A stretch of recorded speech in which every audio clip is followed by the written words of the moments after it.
Hey everyone, and welcome to today's Explainer. Have you ever just found yourself feeling completely, utterly overwhelmed by the daily grind?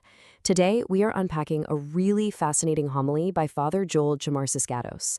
And what's so cool about this is how it blends faith with practical psychology to show us that the narrative running in your head right this very second is actually shaping your entire reality. Father Goddess kicks things off with a pretty profound, yet honestly super simple question. Why are many of us always sad?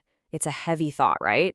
Because we all carry burdens. Whether it's financial stress, relationship drama, or health issues, it is incredibly easy to look at the world and just feel this overwhelming sense of despair. But the source material here challenges us to look a little closer at the actual root of that sadness. Think about this phrase for a second. I am always the pitiful one. Or maybe your personal version sounds more like, man, I am always unlucky. Or life is just so unfair to me. The homily points out that a lot of people are intensely sad, not strictly because of objective problems, but because of this exact type of negative self-talk. It's that sad, repetitive story we tell ourselves, where we're constantly the victim, that truly drags us down. So to break this all down, we've organized today's explainer into 5 key parts: the story in your mind, 2 different perspectives, lessons from the Bible, making your own commercial, and finally, new story, new life. All right, let's dive right into part 1, the story in your mind. The absolutely crucial thing to grasp here is that most of our suffering doesn't actually come from life itself. It comes from the sad story we keep telling ourselves about our lives. If you're constantly repeating phrases in your head like, I'm never going to get out of debt, or my spouse is literally never going to change, you are slowly convincing yourself of a hopeless reality. You're basically creating a self-fulfilling prophecy where your interpretation of the event, rather than the event itself, is what's breaking you. Which brings us to part 2. 2 different perspectives. How in the world do 2 people face the exact same hardship but walk away with completely different emotional realities? Take losing a job, for example. One person says, my life is over. That right there is a tragedy script. But another person facing that exact same event might say, well, maybe God just has a better plan. Both people are unemployed, both lack income, but by changing the script from a total tragedy to an opportunity of faith, it completely alters their outlook. Or let's say you fall into massive debt. One narrative says, I have absolutely no hope. The alternative narrative acknowledges the difficulty, but actively adds faith. Okay, this is heavy, but God will help me. If your internal story is negative, even a life full of blessings is going to feel miserable. But if you're grounded in hope, you can face immense problems without losing your spirit. Okay, moving on to part 3, lessons from the Bible. Historically, spiritual figures managed to maintain a positive narrative despite facing some truly staggering struggles. Consider St. Paul. His reality was intense persecution and extreme hardship. He certainly wasn't exempt from problems, but his internal story wasn't, oh, I'm so pitiful. Instead, his narrative was, from all of these sufferings, the Lord has rescued me. He focused entirely on the rescues, which gave him the courage to keep going. Now, this requires a pretty major shift in how we view faith.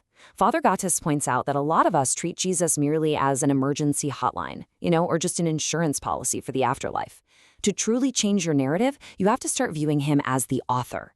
He's not just a character in the book, he is the creator with the final word. And when the author is the one holding the pen, the way you read your own life story changes completely. Let's jump into part 4, making your own commercial. Think about the advertising we see literally every single day. Soft drink commercials promises ultimate refreshment. Soap commercials promise instant beauty, even though, we all know it's just soap. Alcohol ads try to convince you that buying their drink magically comes with a huge crowd of friends. Companies spend millions repeatedly feeding us these messages. And honestly, it works. We internalize it and we end up buying. So the homily poses this incredibly fascinating question. If repetition and messaging can convince us to buy a can of soda, why don't we use that exact same advertising power on ourselves? Why not create our very own daily commercial to market God's love and our own spiritual self-worth right to our own minds? Father Gaddis suggests this highly practical mirror exercise. Every single morning, look in the mirror and deliver your own commercial. Say to yourself, you are blessed. God loves me. I am not alone. God has a plan for me. You've got to stop listening to that negative voice telling you that you're a failure. Be your own sponsor. Advertise hope to yourself every single day until you actually, truly believe it. And finally, part 5, new story, new life.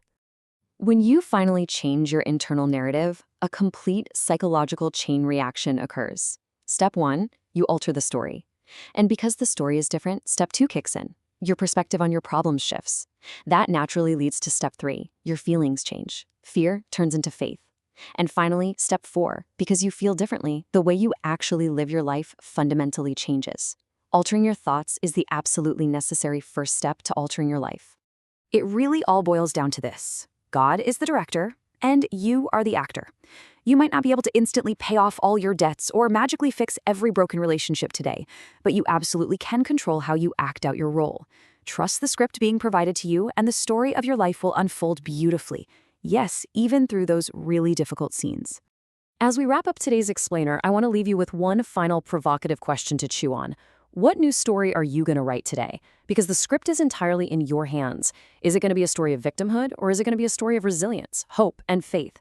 The choice of what you tell yourself next is entirely up to you. Thanks so much for joining me for this explainer, and I will catch you on